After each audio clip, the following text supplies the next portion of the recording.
Hello, everyone. I'm James Seagraves. I'm Rick. He's back. A 1-week hiatus. The other commissioner is back. Week 2 is in the books. We may or may not have a new number 1 in the nation. What do you think? Probably. Let's find out. Do it.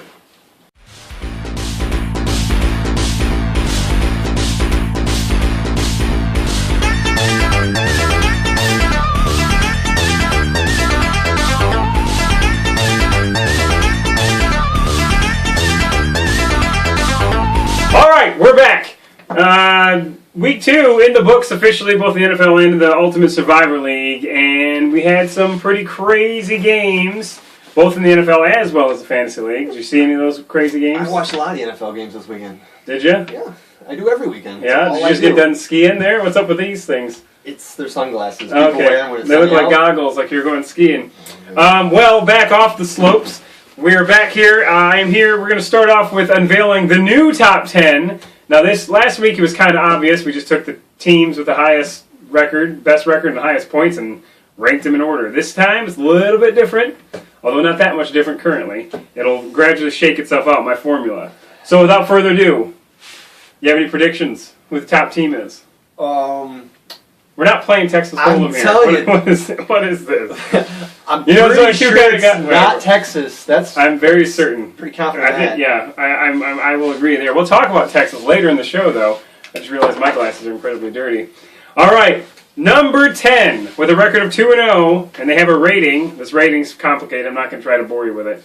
Of 222, it's a rating. It is none other than Jeffrey Arbogast, the Dublin Drunks. Man, I want to know who he's calling for his picks, because I know he's not good enough to do this on his own. Well, I will tell you this: he was the number 1 seed last year in the baseball league, and he made the playoffs again this year, although did lose just recently. By the way, I'm in the finals 2 years in a row. How about that? Number 9. Speaking of awesome people, myself, Oh God, the he's so Providence, awesome. I know the Providence Power, 228 rating, so full 6 rating points higher than Jeffrey's team there. Where does the 228 rating come from? That's you wouldn't understand That's it. good enough for me. You wouldn't understand. If you want, I can sit you down with some Turn that tools. 15-minute podcast into Yes, an 80-hour. we're trying to keep it down. Number 8, I don't know who you are, but the Walmart Wolverines. I believe that's Benny Yurko or whatever his name I think is. that's one of the Richardsons. Travis or Trey? I think it's Trey. We're great commissioners. Yeah, good thing I know everybody. 232 rating, so slightly better than myself. Nice Number job, 7, nice this job. is where it just takes the whole system and just flips it around on you. Those 3 teams that we just mentioned are 2-0. There were actually 2 or 3 other teams, such as the Dirty Mark Sanchez, who somehow is 2-0, but he scored like 70 points. Not in the top 10 by you. This one here, the Riverside Raging Rancors, who is 1-1 on the year. They have a shocking rating of 238.5. And part of that goes in the fact that they are the highest scoring team in the league. But yes, technically speaking, just like college, you don't have to be undefeated to be in the top 10. They are 1-1, and they are number 7. Okay? Any thoughts on that? I hope this league will turn to college football. I hate the NCAA. Yeah, well, the BCS isn't flawed, neither is this system. All right, next we have, I don't know who you are either, nor do I know where that voice is coming from, the Tallywhackers, 2-0, 264 rating. Who are the Tallywhackers? I don't know, but that sounds. I don't even know what a Tallywhacker is. Sounds like a great rating. Yeah, 264 is great. Congratulations on 264. More of the Tallywhackers and the Riverside Raging Rancors here in a minute. Okay, then we get to the top 5. This is where we'll break it down a little bit more detailed, although quickly, because everyone complains how long these podcasts are. Quickly. Josh Harris, I believe he may have been one of the Columbine shooters. His name is... Too soon. Too soon. It's been 20 years. His name is the Broskis. They're 2-0 with a rating of 284, a full 20 points higher than the Tallywhackers. So... yeah, but what kind of players are these guys using? Excellent question, Richard. That was not planned. The top 5 actually broken down... I'm sorry, I can't see anything on these glasses here. I have broken... Now I can't see anything, period. I've broken down their players, okay? The Broskis, yes, you are 2-0, and I'm very impressed that you're 2-0, and you have that shocking 284 rating. I'd be impressed if he was 2-0 without using like Calvin Johnson and LaShawn McCoy and Doug Martin and all these great players. Well, those 3 players he has used. He's also used Victor Cruz, Ray Rice, Jimmy Graham, and Marshawn Lynch. So a lot of players out of the gate for the old Broskis there. Hope he's Probably will have a fall from grace here at some point soon, but we never know. We wish you the best of luck there. Number 4, last week's number 1. Kandarian Demon Moose, a.k.a. I used the best player in the league in week 1. He is now number 4. However, he is tied for 3rd with the Squadrels. More on that in a minute. They both have a 288 rating, but I've ranked Squadrels ahead of Kandarian Demon Moose because A, they haven't used the best player in the league. B, they also haven't used Jamal Charles, Larry Fitzgerald, or Demaryius Thomas. In fact, they haven't used hardly anyone. So 288 for number 4. 288 for number 3, which is, in fact, the Squadrels, who beat my brains in this week, unfortunately. Here's an interesting fact. Last week, this guy, Square Damas, may have a ring to it after all. This dude has the foresight to start Noshan Moreno and Eddie Royal, who collectively scored 5 touchdowns. That's pretty impressive. It's sickening.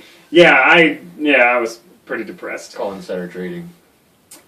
What'd you say? Insider trading. Yeah. Couldn't understand what you were saying there. Me either. All right, so now we get to the big ones. Number 2, with a 298 rating, 2-0, Carp Carnival King. I don't know your real name either, unfortunately. You're one of the Trey, Trent, Travis, or Troy. If it's Troy, you also scored the knockout of the week. Congratulations. Yeah, Carp Carnival King, 2-0, 298 rating, which means we have a new number 1. And that is the New Orleans Chuck Rocks, as I like to refer to them, even though apparently I've been called out for calling their name wrong. Chuck Rock, in case you didn't know, is a vintage Sega Genesis game.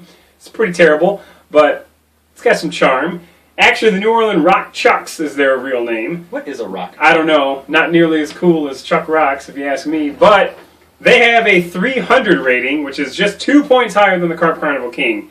Interestingly enough, Carp Carnival King didn't really start anybody. That's why we didn't talk about it. And New Orleans Rock Chucks haven't started much. I mean, they started A.J. Green, who is number 1, if not number 2. Number 1, because the Lions suck. Yeah, probably. Number 1 receiver, and also Julio Jones, who hasn't really done much this year so far. He's still a top 5 guy. He's still a top 5 guy. You don't want to use him early. But New Orleans Chuck Rocks, great job on your new number 1 spot. Give them a round of applause. Yeah, the good thing about these guys using these players is that they are going 2-0, so it's not like you're using them and waste them. So actually, they're really good players. Yes. And speaking of using players, did anyone happen to see the TD and Beer lineup this weekend? No, I didn't. It was pretty much a super lineup. They had like everyone known to man: Peyton Manning, Calvin Johnson, Demaryius Thomas, LaShawn McCoy, Doug Martin. I think all these people are in the same lineup this week. And luckily, he won. So he's almost his win total from last year. Yeah, he's half of his win total from last year. So all right, so those are the top 10. Also, the bottom 10. I actually did all 1 to 54 ranked them, but I'm not going to bore you. I'm going to highlight some of the better ones here from the bottom 10. First and foremost, number 48 in the league is none other than the defending champion, this man right here, the Texas Taco Vendors. What do you got to say for yourself? I started 1 and 2 last year. We'll see what the divisional play brings. Yeah, well, we still got potentially 2 more weeks, 1 more week for most teams before that starts. Number 51, Magic Mike Plate. He was 10 and 2 last year. What in the world is going on here? He forgot to hit his submit button, so he didn't have a lineup. Yeah, it's like the dog ate my homework. I don't buy it. Yeah, but he's got 2 teams. One put a lineup in, and the other one didn't. Yeah, it sucks, but. Man, and then we'll skip right down to 53 and 54. 53, no longer the bottom feeder in this league. Brandon Roy's knees. I rode you pretty hard last week, and I think it was with just cause for starting Ryan Tannehill. You have moved up 1 spot. You are no longer the whipping boy in the league officially, although, I still hate you. If there's 52 more weeks in the season, he would make it to number 1. Yeah, next year, this time, you might be number 1. I doubt it. So that means 54th best team in the league, a.k.a. the first worst team in the league, would be the California Coyotes, however you would like to pronounce it. Whose team is that? I think that's Benny Richmond's team. Benny Richmond. Yeah. Benny Richmond, I'm glad you came back. I'm going to be even more glad when I have to play you. 68 points through 2 weeks. Funny thing is, the Dirty Mark Sanchez has just a few more points than that, and he's 2-0. Yeah. So, just the way the cookie crumbles, I suppose. Definitely. So, the next thing we're going to talk about, something he didn't realize, because he doesn't read his own message board as the site, apparently, is what's known as the Gray List. Now, for those of you who don't know, and I've gotten comments on the Facebook group, if you're not a member of the Facebook group, by the way, you should join up. The Gray List is a place you do not want to be. If you do not submit a lineup by kickoff of the Thursday night game, you get placed on the Gray List. Like the 50 Shades of Gray List? Not the 50 Shades of Gray List, no. You can keep your dick in your pants. The 50 Shades of... Well, shit. The gray list is a place you don't want to be. This is where you get placed if you miss a lineup one time, okay? You get a freebie. Sarah Miller, if you're paying attention, you get a freebie. The following people were on the gray list this week. The Center Rat. I don't know what happened there. The Convicts, Dan Walter, I've already talked to you. Show Me Your TDs. This is Wayne Williams. Whatever. Derp, which I have an explanation from him as to why he was not there, so that's okay. He's covered. And Magic Mike Play, who apparently doesn't know how to hit the submit button. It's okay. You all had a lineup randomly assigned to you. I saw a couple of you guys randomly got Von Tolich. I swear it's a random program. So the Convicts actually won their game, by the way. Did they really? The Convicts won their game, so maybe he'll never start a lineup again. Now, keep in mind, for you jokers who did not submit a lineup this week, next time this happens, you are moved from the gray list to the black list. And the blacklist means you cannot make the playoffs unless you make it in by legitimate merit, aka points or record. Go directly to jail. No random cards. Okay? So, by the way, this podcast is brought to you by the Super Slugger, aka a kidney stone in a bottle. Or a cup, I should say. And freedom of choice. That thing is blocking half of the camera, by the way. Freedom of choice, yes. I choose to kill myself. Looking forward to next week, if he can make it that long, if that thing doesn't kill him. A couple interesting games, then we have one clear game of the week. Interesting games, number 1. Well, not number 1. Number 3, Squadrels, number 3 in the nation.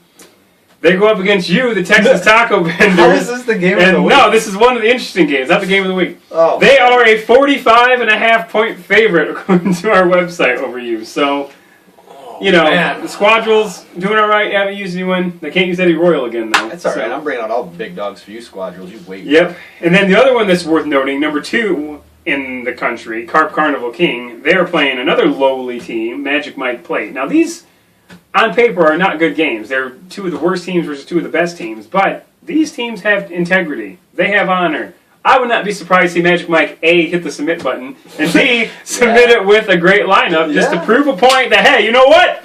I am Magic Mike. I ruled this league last year, and I'm going to rule it again, and I don't want Carp Carnival King coming and stealing my thunder. I don't know why I sound like Bobcat Goldthwait all of a sudden, but do you know who that is, do you? Yeah, I do. Okay, good job. But any thoughts on those 2 games? He's a Police Academy movies guy. That's true. It is true. Any thoughts on those comments or those games? I think me and Mike should probably be playing each other, and the Carp Carnival King and Squadrels should be. I think those would be better matchups, but that's just kind of the way it fell together. That's the way it fell together. Now, next week, keep in mind, this is next week, week 4. If the Squadrels and the Center Rat both win this week, they do play, or not the Center Rat, the Squadrels and the Kandarian Demon Moose, who are tied for that number 3 spot, they do play each other next week. But that's week 4. I can guarantee you that's probably not going to happen. You think you're going to smash my dad? I'm going to destroy the Squadrels. Okay, Squadrels, you heard it first. You probably don't even watch this far into the podcast, but he's going to start a good lineup. Now, the game of the week, without question, we do have 2 top 10 teams playing each other this week. We have number 6, the Tallywhackers, taking on number 7, the 1-1 Riverside Raging Rancors, who have 159 points and a.k.a. the leader in points through 2 weeks. So that's definitely your game of the week. Anything you got to say about that? Look for the graphic to be on the site immediately. I've got all these articles written. I just had to wait for him to get over here. Okay. So, I don't do much. So, anything else to add? No, that sounds pretty good to me. All right. Well, make sure your lineups are in by Thursday at 8 o'clock, preferably. I try to say 7:55, but, don't find yourself on the gray list with these 5 jokers.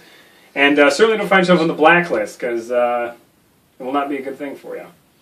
So, peace out. Adios. We're rolling. Roll the die!